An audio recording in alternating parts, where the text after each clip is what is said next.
Aloha and mahalo as we look at OKO Grab Art number 7. This is going to be coming from our 12 o'clock in our green zone. It is an opponent's right hand to our left hand grab, same side grab. What we're going to do is create distance, naturally stepping back.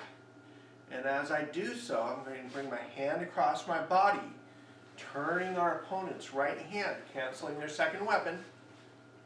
I'm going to grab my own hand and I'm going to pull, modifying my opponent's height, width, and depth, canceling that second weapon to pull his hand from his thumb. As I do so, I'm going to turn facing 3 o'clock to give myself a line of entry for our side kick to just above the knee.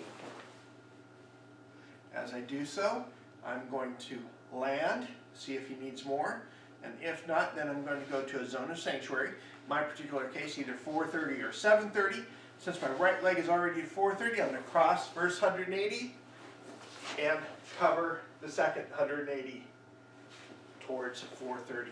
Once again, from the front, he grabs. Remember, it's a when, then. When he grabs, then I respond. Step back, grab, rotate, kick, cross, and cover out. This has been OKO Grab Art number 7. Stay tuned for concepts and principles. Aloha as we look at OKO Grab Art number 7. Once again, this is a same side right hand to left hand grab. So once again, this is a when-then technique. When he grabs, then we respond.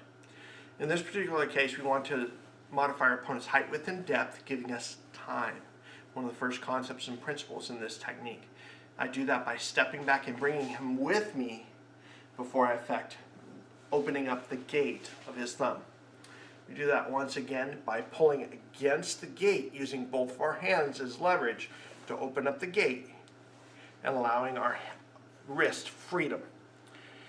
Now we're going to affect our opponent's stability and mobility with our left side kick to just above his knee. Predominantly affecting his mobility, not as much as stability.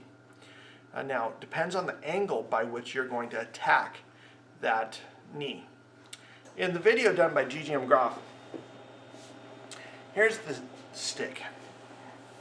Once again, if this is his knee and this is his calf down to his foot, do we want to attack it directly on, causing a hyperextension, or do we want to go at it at an oblique angle, let's say a 45-degree angle, in which I'm already going to be on? So for instance, as I'm facing the camera, and I do this technique, I strip the arm away. If I kick directly towards you, towards 12, I'm going to cause the hyperextension, but that also cancels their height and their depth at the same time.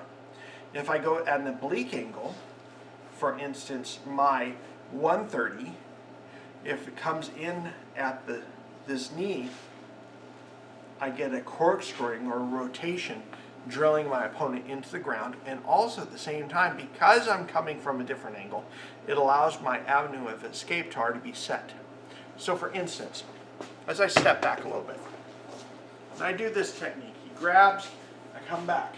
If I step more towards 6, and as I rotate and I kick towards 12, my zone of sanctuary is going to be towards my 430.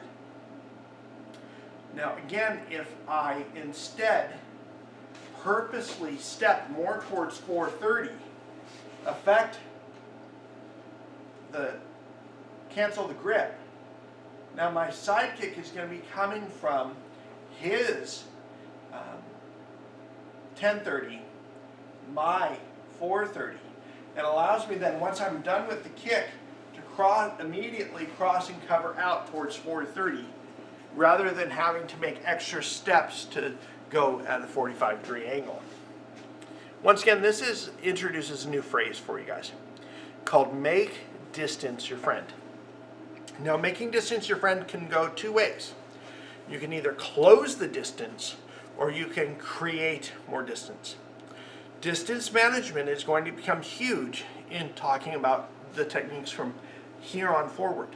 Whether we want to close the distance for a zone of sanctuary in front of or behind our opponent, or whether we want to make distance our friend and going towards zones of sanctuary, towards the corners.